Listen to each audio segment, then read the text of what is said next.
السلام عليكم. بسم الله، الحمد لله والصلاة والسلام على رسول الله. culamada hadday joogto waxay ahayd in iyagu tilmaamaan calaa kullin ilaahay subxaanahu wa tacaala qur-aanka wuxuu inoogu tilmaamayaa aayadda sheekhu akhrinayay ee rabbi uu leeyahy kutiba calaykum asiyaamu kama kutiba cala aladiina min qablikum lacalakum tattaquun. waxaa laydinku waajib yeelay soon sidii dadkii idinka idinku horreeyeyba loogu waajib yeelay lacalakum tattaquun ay kay tattaquu, si ay ilaahay subxaanahu wa tacaala uga cabsataan ama cabsida rabbi a u gaadhaan. ramadaan fadaa'isheedu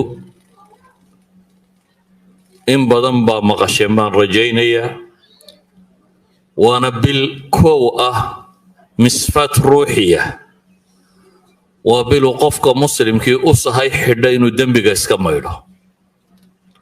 waxaa inoogu dhib badan ee dunida inaga haystaa waa dunuubteenna. aakhiriya adduunbana waxaa laynagu abaal marinayaa inta badan waa dunuubteenna, wixii rabbi naga dhaafa mooyaane. haddaynu heeryadaa iska rogno waad xalay dhalaydee soomaalidu sheegaysay ka noqotay dunuubta, waa waxa ugu weynee alla loogu dhowaado. axad alculamaa baa waxaa la weydiiyey tasbiixda iyo istikfaarka kee baanu horraysiinaa bay dhaha ama keebaa fadli badan.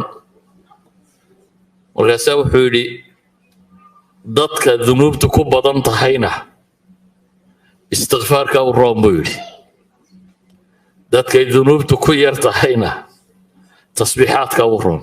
waayo waxay adigoo uskagle dee laysma cadriya buu tilmaamayaa, inaad ismaydho oo marka hore uskaga iska rogtaabaa roon. nabiguna calayhi salaatu wasalaam wuxuu inoo tilmaamayaa ramadaan in ilaahay ku dhaafo ramadaan ilaa ramadaan wixii u dhexeeyay in ramadaanta lagu dhaafo.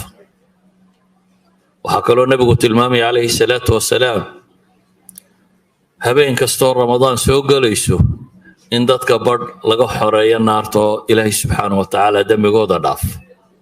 waxaa kaloo nebigu uu tilmaamay qofka sooma in ilaahay dembigiisa dhaafayo.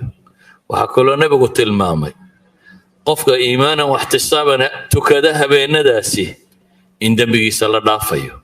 waxaa kaloo lasoo tilmaamay qofka habeenka laylatulqadriga si gaar ah iimaanan waxtisaaban u kaca in dembigiisa la dhaafayo. idan ramadaan oo dhammi ama soonkeeda ha noqoto ama qiyaamuleylkeeda ha noqdo iyo salaadaha habeenkii la tukanayo ama habeenka laylatulqadriga ku jira ha noqdo, dhammaanteed inay tahay wax qofka muslimkaa ilaahay subxaanahu wa tacaala dembiga uu kaga dhaafo. dunuubtaynu galla waa tiro badantay, cibaadaadkaynu la nimaadnaana kuma wada filla. oo nebigu wuxuu tilmaamayaa salaad ilaa salaad baa dembiga lagu dhaafaa. haddana wuxuu nebigu tilmaamay jimce ilaa jimce baa dembiga lagu dhaafaa. haddana wuxuu nebigu tilmaamay bil ilaa bil baa dembiga lagu dhaafaa. waxaa laga yaabaa inaad su-aal isweydiiso, oo salaad ilaa salaad haddii dembiga la dhaafay, jimcuhu muxuu maydhayaa ilaa intaasoo salaadood baad soo tukatay?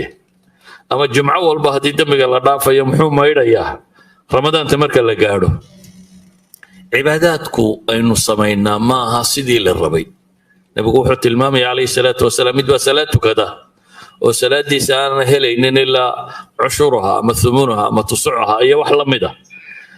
idan waxoogaaga jajabkaa marka laysugu kaa biiriyo kolba inbaa lagaa dhaafayaa.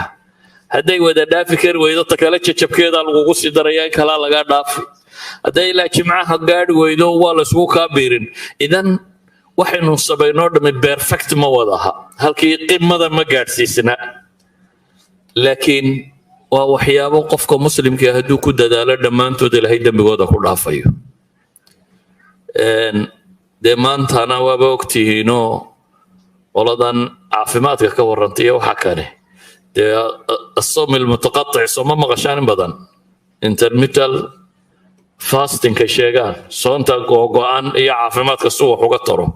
bale ilaa xad bay hadda tilmaamayaan, waxaan filayaa nobel pricekii 2016kii la qaatay oshua odaygii jabaniiska ahaa wuxuu ku qaatay soon bay ahayd.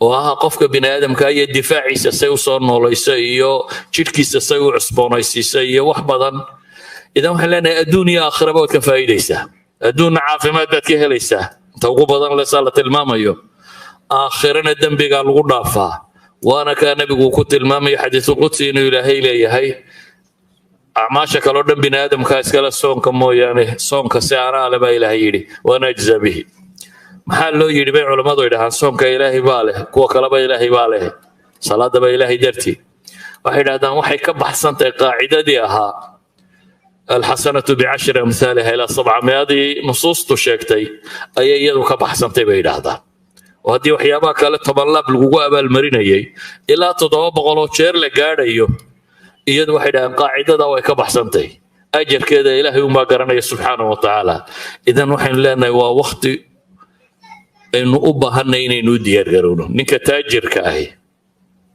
wuxuu diyaar garoobaa mawsamka wax la gato saxaka ma ninka taajirka ah waqtiyada uu sileeyahay wax badan baa laga gadanayaa buu alaab badan soo jamlaystay ku talagala qofka muslimka ahi waqtiyada dambiga xooga loo dhaafo inuu diyaar garoobaaba ku haboon acmaasha kale oo dhan uu iska fudaydiyo si uu camalkaasi u dhammaystiran karo marka bisha ramadaan inaynu ku talagalno oo intaanay soo galinaynu u diyaar garowno u diyaar garowgeennuna inaanu noqon hurdo badan iyo fasax badan inuu noqdo juhdi badan iyo camal badan oo diineed inaynu la nimaadno dadka badba ramadaanta waxay ugu diyaar garoobaan بريسك ثيرك عنو جري بريسك ترى بدن هيلب كل عنو جري هيلب كترى بدن كما هدي يرجعوا كورمية رمضان بوا حلو سو ما يبين لك عشودة إنه عنا الله سيبت صدر لو ما حول قرنا إنينه وحين ربنا إن نودي يرجعونه عبادة بدن نتسميسه